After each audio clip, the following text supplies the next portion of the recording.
तो निवडणुका म्हणजे त्या काही आमच्या लहानपणी ज्या निवडणुका व्हायच्या आणि उमेदवारावर फिरायचो, नगरसेवकांबरोबर फिरायचो, आमदार म्हणजे निवडणुका आला म्हणजे आमच्यासाठी मजा असायची. खायला मिळायचं, फिरायला मिळायचं गाडीमध्ये. असा त्या काळचा धोरण म्हणजे तो काळ जरी गेला, 60 वर्षाचा काळ गेला म्हणजे आमच्या तो वडिलांचा जो काळ त्याच्या पुढचा होता. परंतु आजच्या वर्तमान स्थितीमध्ये निवडणुका म्हणजे खाण्यापिण्यात तर राहिलेच, पण पैसा, बंडल हे अशा सर्वभौम गोष्टी या निवडणुकामध्ये चालतात. आणि आज सत्तेचं गणित म्हणजे अर्थकारण आहे. पूर्वी पेटी कोणाला म्हणायचे, खोका कोणाला म्हणायचा, ही गोष्ट आम्हाला माहीत नसायची. आम्ही फक्त नोटांमध्ये मोजायचो, 10 रुपये, 15 रुपये, 50 रुपये, 100 रुपये. आत्ता 500 रुपये कळतात. जेव्हा मी सेवेत अधिकारी झालो तेव्हा कुठे मला 50,000 रुपये माहिती. परंतु धुरंधर जे काही राजकीय पद्धतीने पैसा भ्रष्टाचाराने येतो, भ्रष्टाचाराने जातो, राजकारणी कसे पैसे वापरतात, राजकारणात कसे पैसे वापरतात, तर पैसे खोकेचं गणित करून निवडणुका कशा जिंकल्या जाते आज आम्हाला ते कळतं आहे. मी फार धुरंधर अभ्यास करतो आणि आजचे जे काही वातावरण आहे देशावरचं, राज्यावरचं, हे भ्रष्टाचारी आहे. आता विद्यार्थ्यांच्या आंदोलनाबाबतीत विचार केला तर विद्यार्थ्यांचं आंदोलन करू द्या. त्याने राजकीय लोकांनी अंतर्भूत होऊ नका. राजकारणी राजकीय पद्धतीने करावं. विद्यार्थ्यांच्या आंदोलनामध्ये राजकीय लोकांनी भाग घेऊ नये. आता उद्या 26 तारीख आहे. उद्धव ठाकरे आणि राज ठाकरे या लोकांनी जो काही मोर्चात ठेवला आहे, शिवतीर्थ ते सिद्धिविनायक मंदिर, तर हा संपूर्ण राजकीय अजेंडा आहे. त्यांचं अस्तित्व संपलेलं आहे आणि ते अस्तित्व स्थिरतावर करण्यासाठी या विद्यार्थ्यांच्या आंदोलनाचा, जनआंदोलनाचा जे घराघरांना पोचलं आहे त्याचा ॲडव्हान्टेज घेऊन कुठेतरी आपली पोळी भाजायचा प्रयत्न आहे.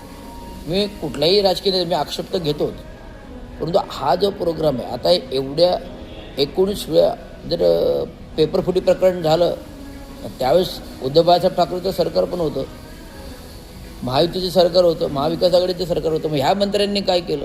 उद्धव बाळासाहेब ठाकरेंनी काय केलं? हा एक प्रश्न येतो. राज ठाकरेंनी काय केलं? हे काय बोलाची भाकरी, काय बोलतो ना, बोलाचं कडू आणि बोलाची भाकरी, आपलं दहीभात,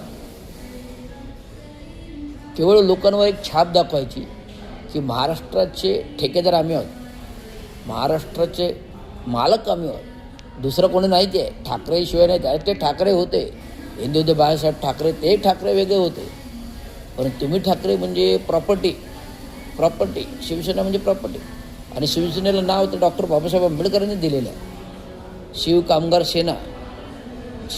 संघटना आहे, बाबासाहेब आंबेडकरांनी नाव दिलं आहे.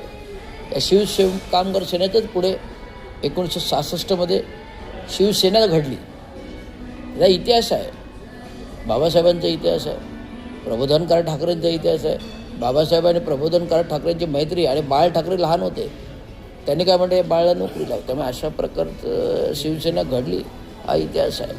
आणि आज राजकारणामध्ये जे काही चाललं आहे, विद्यार्थ्यांचं आंदोलन, ते राष्ट्र आहे. आणि केंद्राचं सरकार आणि राज्याचं सरकार हे हिटलरशाही पद्धतीने सरकारगिरी करतात. ॲक्च्युली निवडणुकीद्वारे हे निवडून आलेले नाहीत, हे केवळ EVM सेटिंगद्वारे आलेले आहेत. टक्क्याचे आणि खोक्याचे आणि कंटेनर पैसे वाटतात. त्यामुळे हा सगळं स्पष्टीकरण मी सारखं लाईव्हवर का बोलतो आहे की लोकांना बिंबवायचं आहे. लोकशाहीमध्ये लोकांना भ्रमित केलं जातं. पैसे देऊन मतदान विकत घेतले जाते. मी स्वतः निवडणुकीला उभं होतो. पैसे कसे वाटप होत आहेत, उमेदवारांकडून घराघरात पैसे कसे वाटले जातात, हे मी डोळ्याने पाहिलेलं आहे. त्यामुळे मी नागरिकांना, प्रत्येक नागरिकाला सांगतो, जनजागृती करून सांगतो.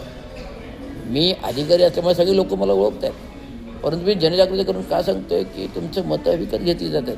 त्याच्यावर तुम्ही लक्ष केंद्रित करा. आणि 2029 आता हे पाय उतारायची लक्षणं आहेत. नरेंद्र मोदीचे पाय उतारायचे लक्षणं आहेत, देवेंद्र फडणवीस पाय उतारायचे. हे सरकार 2029 राहणार नाही, कारण 15 वर्षाच्या जास्त कोणी सरकार राहत नाही. 17 वर्ष फक्त नेहरूंनी केलं. 17 वर्ष पंतप्रधानपद पंडित जवाहरलाल नेहरू होते. 12 वर्ष तत्पूर्वी क्रांतीपूर्वी जेलमध्ये होते. इंदिरा गांधी 15 वर्ष होत्या, नेहरू 17 वर्ष होत्या. लालबहादूर शास्त्री लवकर गेले. नंतर जे आलेले जेवढे काँग्रेसच्या पत्र एकदम एक दिग्गज हुशार लोक होती. त्याने कधी आपला देश दुसऱ्या देशाच्या दावणीला बांधला नाही. परंतु या नरेंद्र मोदीच्या कारकिर्दीमध्ये नरेंद्र मोदीने पूर्ण देश अमेरिकेच्या दावणीला बांधला. त्यामुळे रेड कार्ड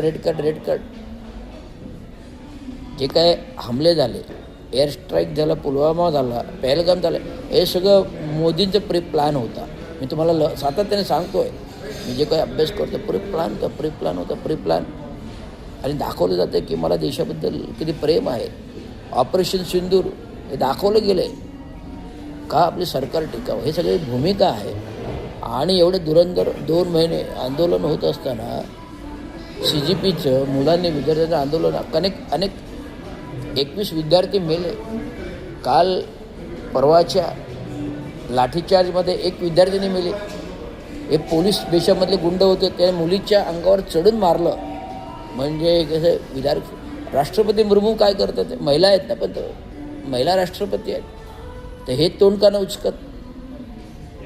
तुम्ही फक्त शिक्का राष्ट्रपती नाही आहे, तुम्ही राष्ट्रपती संविधानिक घटनेच्या पदावर, त्यामुळे बोलायचा अधिकार आहे. मी आता लवकरच पत्र सोमवारी आपल्याला देतोय, राष्ट्रपतीला पाठवतोय.